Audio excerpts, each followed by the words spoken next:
Arrogant pilot humiliates black woman in first class. Seconds later, his career is over. Captain Reynolds' fake smile froze when his eyes landed on Amara Bennett, sitting quietly in the front row of first class. With determined steps, he approached her, ignoring the other passengers, his voice loud enough to be heard throughout the cabin. "Ma'am, I believe there has been some mistake. This is the first-class section," he declared in a condescending tone that caused several passengers to look up from their devices. Hello friends, if you new here then don't forget to hit subscribe button, and if you like then hit the like button also, and don't forget to tell me in the comments where you from watching this video. Amara, 38, looked up from the financial report she was reviewing on her tablet. Her face showed no surprise or indignation, just a serenity that momentarily disconcerted the pilot. "I am aware of that, Captain," she replied, her calm voice contrasting with the growing tension, "and this is my seat as indicated on my boarding pass." She handed him the document, which Captain Reynolds barely deigned to look at. "Perhaps you don't understand, these seats have a specific pattern."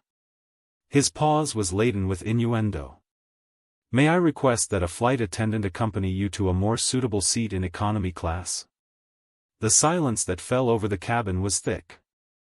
Some passengers looked away, embarrassed, others watched with morbid curiosity. An elderly man in the opposite row muttered something about keeping standards. "Captain, I have been flying first class on international airlines for over a decade. I purchased my ticket like any other passenger. If there is a specific problem with my presence here, I would like you to explain it clearly." The challenge in her voice was subtle but unmistakable. Captain Reynolds puffed out his chest, his gold badge gleaming under the cabin lights. "Ma'am, as the captain of this aircraft, I have the authority to ensure that all passengers are in their proper seats, and frankly." His sentence was interrupted by the distinctive ring of Amara's cell phone. She checked it briefly, a slight smile appearing on her lips before she turned back to face the pilot. "Please continue, Captain. You were about to explain why my presence here is inappropriate." The provocation was clear. Several cameras were already discreetly pointed in their direction.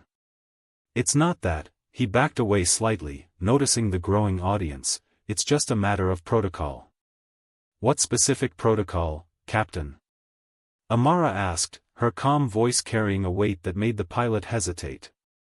"What exactly in the company regulations makes my presence in first class a problem?" Captain Reynolds' expression hardened. "Ma'am, I don't want to cause a scene, but I must insist that your behavior is compromising the experience of the other passengers." It was at this moment that a flight attendant hurried over, whispering something in the pilot's ear. His face paled visibly.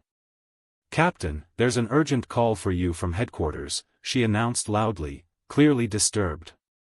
"I'll deal with it after takeoff," he replied irritably. "Sir, they insisted it was absolutely urgent," the flight attendant emphasized, the nervousness evident in her voice. "It's related to this incident." Captain Reynolds shot Amara one last disdainful look before following the flight attendant. What he didn't know was that Amara Bennett wasn't just another first-class passenger, she was the newly appointed Director of Diversity and Corporate Ethics at Global Airlines, the largest minority shareholder in the company he worked for. And that notification on her cell phone had been confirmation that the live broadcast of that incident was already being watched by the entire board of directors. What no one in that cabin could have predicted was that those few brief minutes of blatant prejudice would not only be the end of an arrogant pilot's career, but the catalyst for a profound transformation across the entire aviation industry. If this story of discrimination and immediate consequences has piqued your curiosity, be sure to subscribe to find out how one woman turned a moment of public humiliation into the biggest opportunity of her life, and the worst mistake of a man's career, who never imagined his prejudice would come at such a high price. Captain Reynolds returned to the cabin visibly shaken, but his arrogance still intact. He shot Amara a cold look before heading to the cockpit, muttering something about safety protocols to the flight attendants. 15 minutes later, as the plane finally taxied for takeoff, Amara received a discreet message from Daniel Chun, the airline's chief operating officer and her mentor for years. "I saw the broadcast. The board is on fire. Emergency meeting scheduled for when you land. Recording already circulating internally. This is the moment we've been waiting for. Amara took a deep breath. Her appointment to the board had been contested by several conservative factions within the company, including the powerful Pilots Association, of which Reynolds was a prominent member. For 6 months, she had faced veiled resistance, subtle sabotage, and strategic disrespect, always carefully disguised, never explicit enough to warrant disciplinary action. "We could use a clear incident," Daniel had commented 3 weeks ago over coffee. "Something that exposes what really happens when no one important is looking." What none of them had anticipated was that the incident would come so easily, so publicly, and with such irrefutable evidence. During the flight, a flight attendant approached discreetly. "Ms. Bennett, I'm Sophia. I need you to know that not all of us," her voice faltered for a moment. "Captain Reynolds' behavior does not represent our team. Many of us are appalled."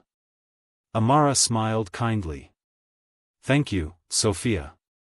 I know that. And I need you to know that what's going to happen is not about personal revenge, it's about systemic change." "Do you have any idea what he's thinking right now?" Sophia asked, curiosity evident in her eyes. "He's confident that the Pilots Association will protect him," Amara replied. "He's probably already spoken to a friend in the union who has promised to sweep the case under the rug.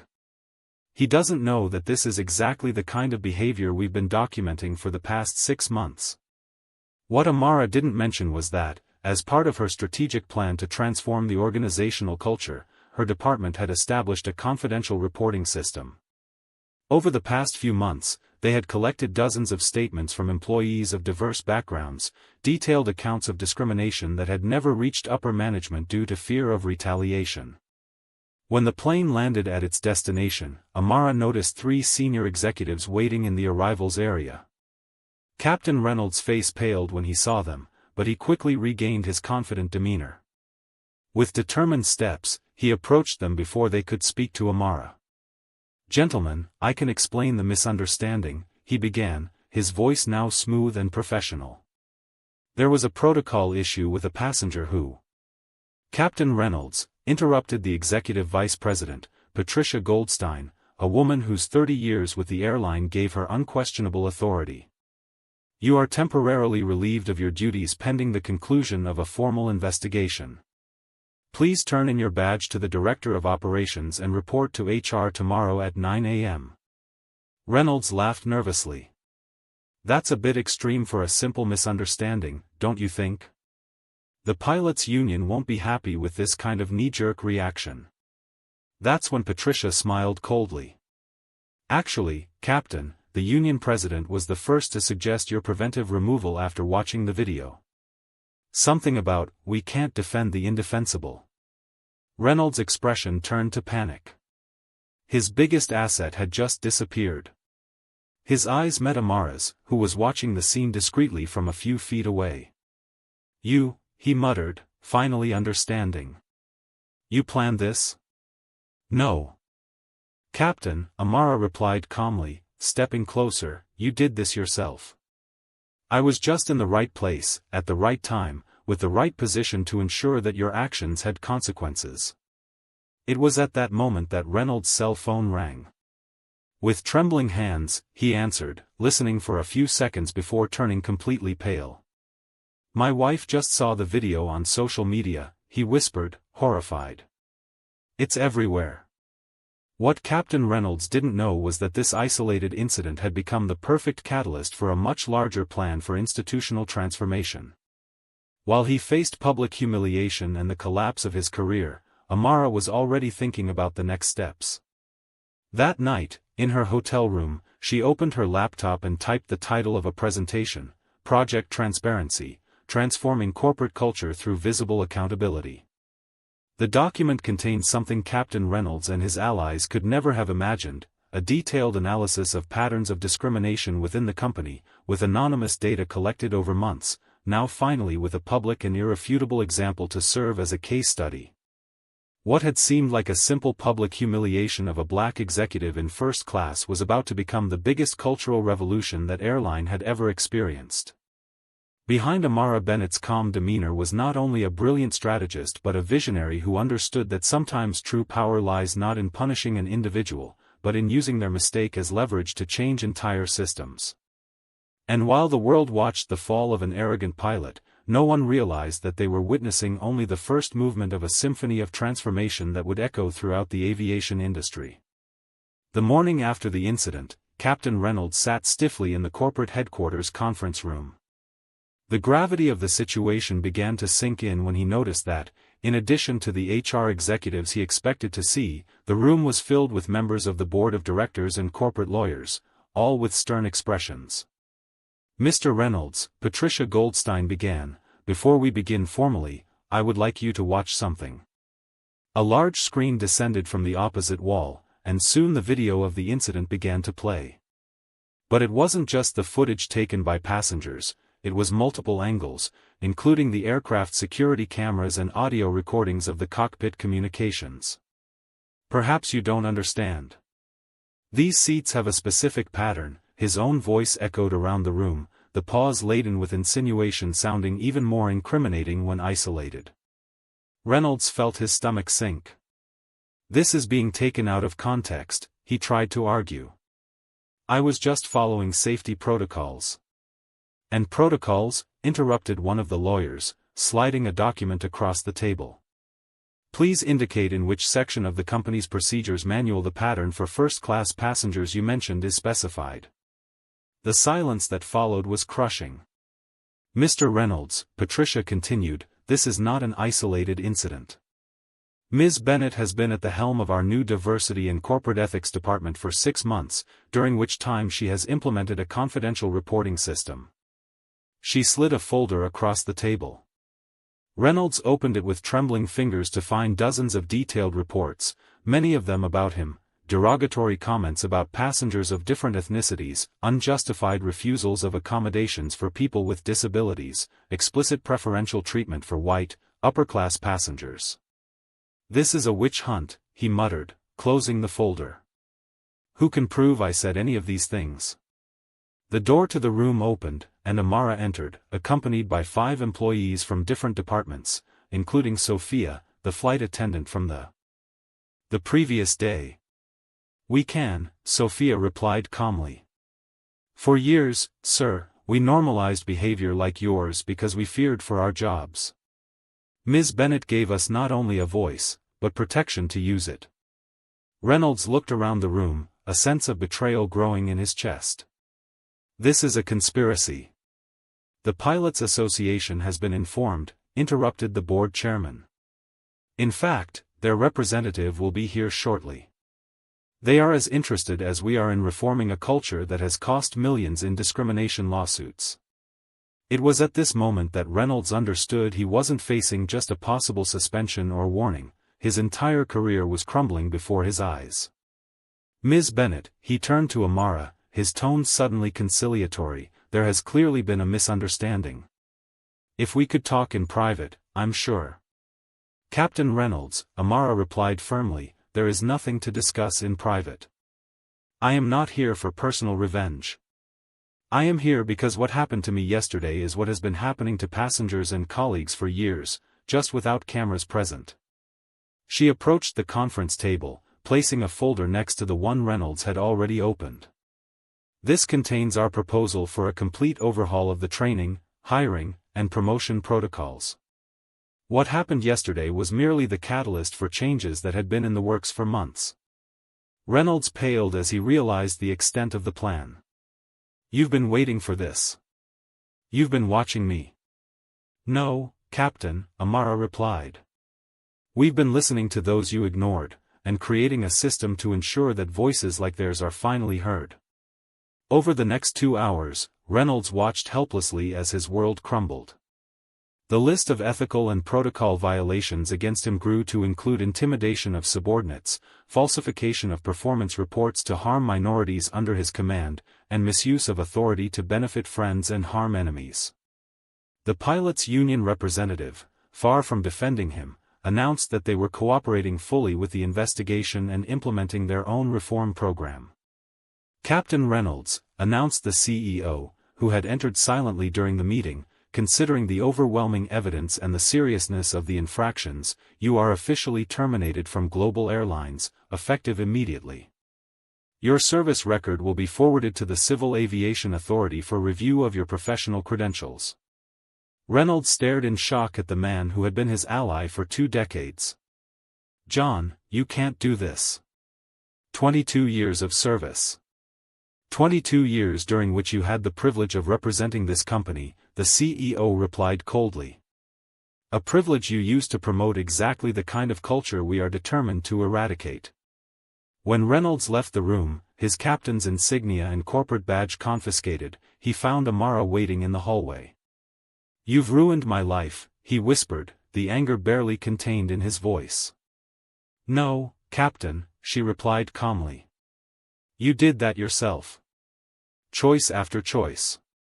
Day after day. The only difference is that now your choices have consequences. As he walked away, defeated and humiliated, Amara remained in the hallway, watching not a defeated enemy, but the symbol of a system that was beginning to change. In the large conference room at the end of the hallway, more than 100 managers from all divisions of the airline awaited her presentation on the new diversity and ethics program. The incident with Reynolds had not been planned, but its timing with the implementation of the larger program could not have been more perfect. As she walked toward the room full of anxious executives, Amara reflected on how real change rarely comes from personal confrontations, but from the transformation of entire systems. What no one at the company could have predicted was how the incident that began with the public humiliation of a black woman on an airplane would become the catalyst for a revolution in the aviation industry. In the months that followed, the program Amara developed would be adopted by 5 other major airlines, creating a new standard that would redefine not only corporate policy but the very experience of traveling in a world where respect and equity would become as essential as the fuel that powers the aircraft. 6 months after the incident that rocked Global Airlines, the aviation industry witnessed an unprecedented transformation. Amara Bennett had become an iconic figure, not only within the company but throughout the international air transportation industry. Her Transparency and Fairness in the Skies program was adopted by 11 airlines on 3 continents, setting new standards for professional conduct. On a sunny fall afternoon, Amara walked through the halls of the new headquarters of the Department of Diversity and Corporate Ethics, an entire floor dedicated to her team, 3 times larger than the original space. On the walls, photos of employees from all backgrounds, ethnicities, and abilities told the company's new story. The latest quarterly report showed a 73% increase in employee satisfaction among minority groups, commented Sophia, now assistant director of the department, as she accompanied Amara to a video conference. And passenger complaints about discrimination are down nearly 90%. Amara smiled, observing the transformation around her. It was never about punishing one person. It was about changing a system. Across town, in a small rented apartment, Ronald Reynolds watched Amara's interview on television. His pilot's uniform, once a source of pride, hung like a relic of the past. After his dismissal, no major airline would hire him. The only jobs available were with small cargo operators in remote regions, jobs he considered beneath his dignity. His wife had filed for divorce. His teenage children, embarrassed when the video went viral at their schools, barely spoke to him. Longtime friends stopped answering his calls. The Pilots Association, which he had believed would defend him, now used his case as an example of what not to do in its new sensitivity training. Today we welcome Amara Bennett, the woman who revolutionized diversity policies in the airline industry, announced the TV host. Her book Transforming Altitude, How to Elevate Corporate Culture Through Inclusion made the New York Times bestseller list this week. Reynolds turned off the television, unable to continue watching. On the rare occasions when he tried to argue that he had been wronged, people simply showed him the video, which was still easily found online.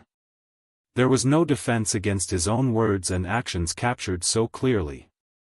At Global Airlines headquarters, Patricia Goldstein, now the company's CEO, was leading a meeting with investors.